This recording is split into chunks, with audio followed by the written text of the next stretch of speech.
Calon Wakil Presiden nomor urut 1, Abdul Muhaimin Iskandar alias Caimin membantah soal adanya kabar kalau usulan perubahan format debat calon presiden, calon wakil presiden berasal dari pihaknya.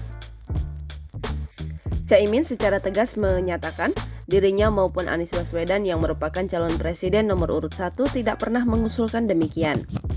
Saya tidak pernah usul, Mas Anies tidak pernah usul, kata Caimin kepada awak media saat ditemui di Universitas Negeri Padang, Sumatera Barat, Senin 4 Desember 2023. Kata Caimin, pihaknya sejatinya menyerahkan keseluruhan keputusan format debat Capres-Cawapres kepada Komisi Pemilihan Umum. Jika sudah ditetapkan nantinya, Caimin menyatakan akan siap untuk menjalani debat Capres-Cawapres. Itu semua serahkan ke KPU dan kita tunggu KPU, apapun kemauan KPU kita ikuti, kata dia. Sebab kata Caimin, apa yang ditetapkan KPU RI nantinya merupakan aturan yang harus diikuti.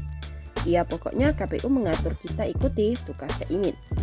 Sebelumnya, juru bicara Partai Solidaritas Indonesia, Chairil Tanzil, menanggapi soal format debat calon wakil presiden yang menuai polemik di publik.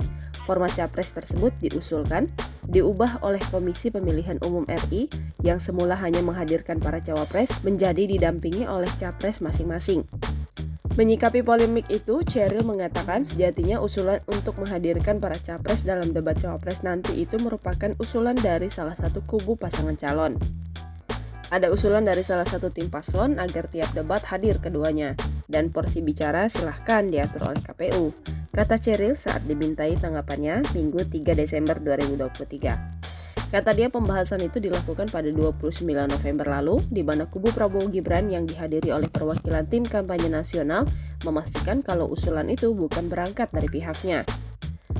Melainkan kata Chairil ada kubu dari pasangan calon lain yang meminta agar adanya penyesuaian dalam debat format cawapres itu.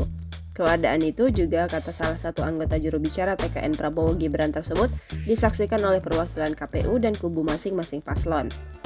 Kubu Prabowo Gibran saat itu kata dia menjadi pihak yang mendapatkan kesempatan untuk mengutarakan pendapat, namun dirinya mengklaim kalau kubu paslon nomor urut 2 itu hanya mengikuti dan menyetujui apa yang menjadi usulan dari kubu paslon lain. Atas adanya polemik terhadap format debat cawapres ini, Chairil mengaku pihaknya merasa lucu jika ada kubu paslon yang seakan merasa tidak tahu. Padahal kata dia dalam pembahasan itu, usulan tersebut bukan berasal dari kubu paslon nomor urut 2. Sebab kata dia, polemik di publik ini seakan menyudutkan pasangan Prabowo Gibran dan dinilai untuk menguntungkan. Download Tribun X sekarang, menghadirkan lokal menjadi Indonesia.